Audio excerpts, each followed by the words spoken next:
Right, hi Clive. Hi, Graham. How How you you doing? doing? Yeah, Yeah, good. good. We're Good, good. good, good, good. All right, so here we are, episode 4 of Five with Clive, and we've started to get a bit of a pattern where they're not taking 5 minutes. They're either more or less. So anyway, never mind. So previously, episode 3, we talked about movement of goods from European Union to Great Britain. We've also done Northern Ireland. This week, we're going to talk about movement of goods from Great Britain to the EU. So, Yeah. anyone exporting, what have they got to do? Okay. Well, the first thing is that it is an export. And that's a fundamental change coming 1st of January. That I think everybody needs to appreciate, members and traders alike.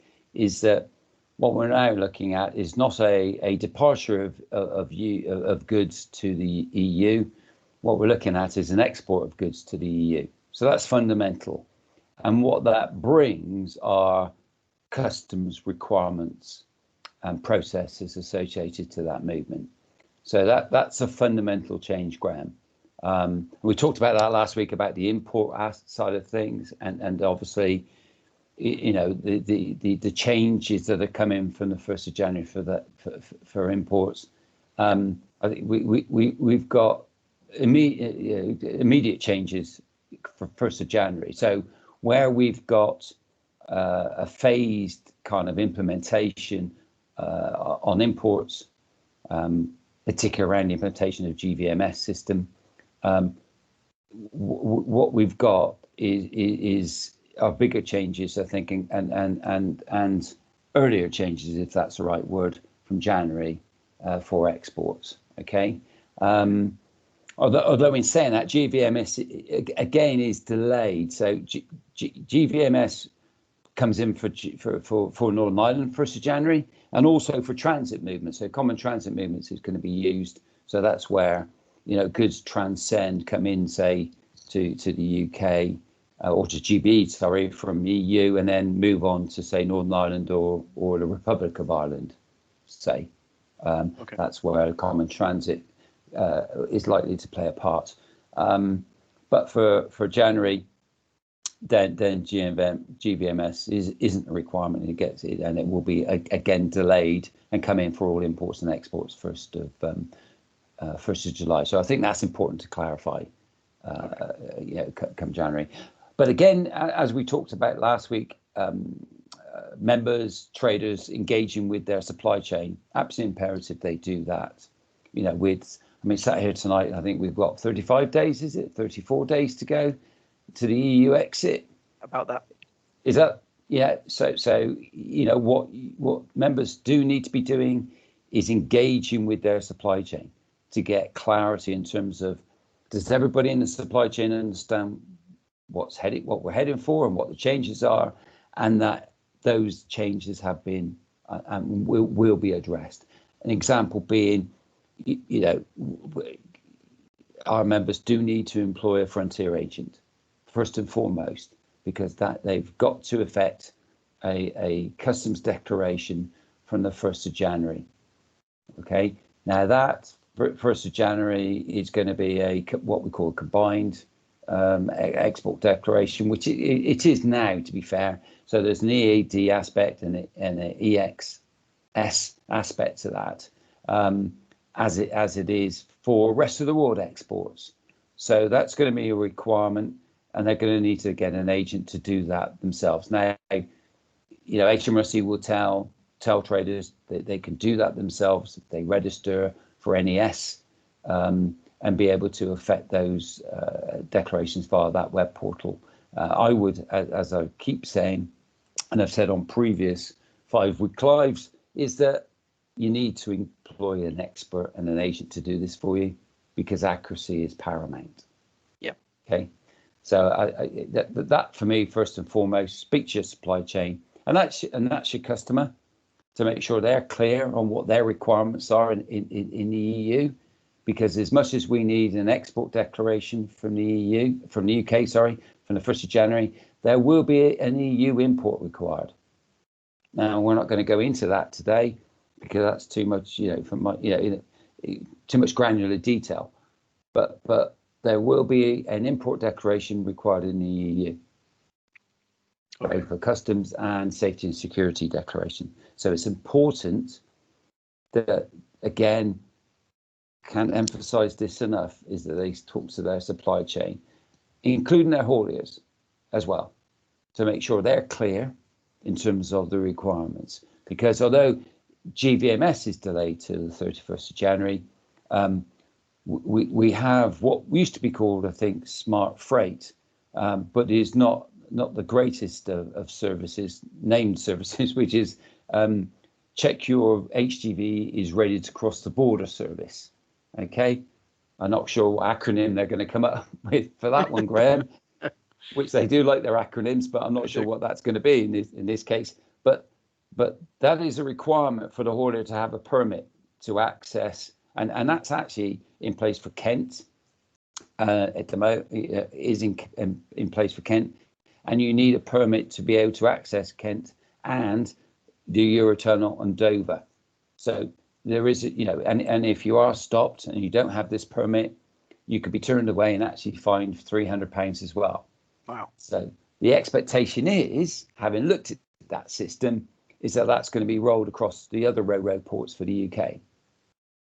So hauliers will be required to have a permit, and I don't think it's a mandatory requirement at this stage, but the risk of being turned away if you don't have that permit, I think, is too great a risk for hauliers, because that will create delays, incur costs that they may not be able to recover from their customer. In fact, why would a customer pay for additional charges around the haulage if the haulier hasn't complied with the requirements?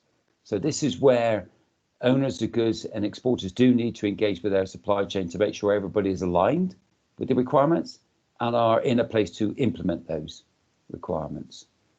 And that service is not a mandatory requirement, as I say, but it does give the haulier the opportunity to go in, and I've used it myself. I've used the demo system just to understand what's required, but it does ask you, do you have all the documentations you need to transcend the port, the UK port, and in fact the EU port of destination. Okay, and that haulier will not be able to complete those questions without input from the owner of the goods or the exporter. So there needs to be collaboration here between all parties of that supply chain, driven by the owner of goods and the exporter, our members, say, or our traders. And they need to be driving that dialogue, that collaboration, to make sure that their goods are compliantly removed from the UK. Because quite simply, if they don't, then there's every chance they're going to be stopped and not allowed to complete their journey, which is going to create delays, add costs, congestion, as we keep hearing about around the ports.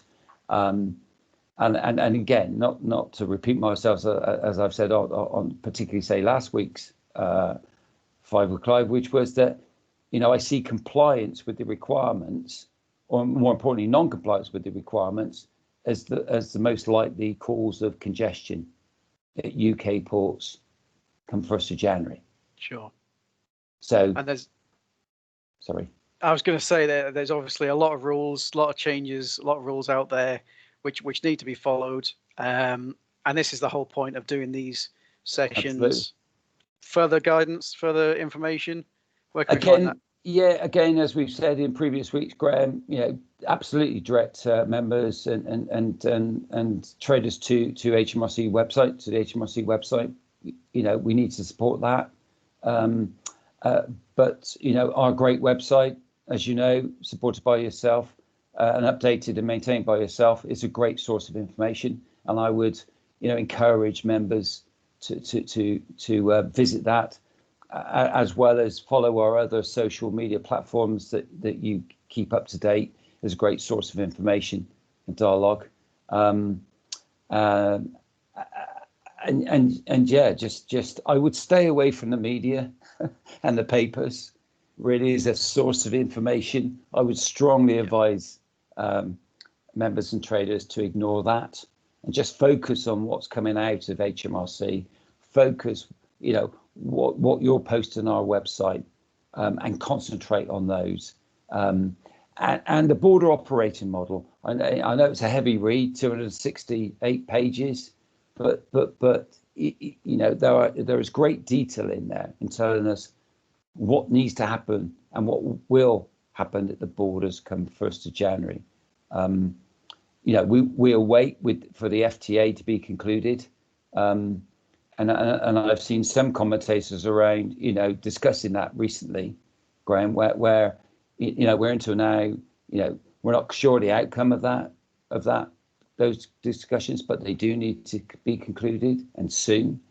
And whether or not that will have any, it's not going to have any direct impact in terms of the requirements, but it may impact whether, the 1st of January it becomes a phased implementation. There's already a phasing of it in the BOM. What is likely, if there is a deal, that's going to be very late in the day, and that may then create the possibility to take the pressure off the 1st of January, that there's going to be a greater phasing of the introduction of these new requirements. But we watch this space, Graham. Well, the clock is ticking. So, it is. Yeah. It is. All right. Thank you very much, Clive. That's okay. Another good session, and Pleasure. yeah, have a good evening. I look forward to the next one. Okay. Enjoy. You take care. All the best. Cheers. Bye-bye. Bye.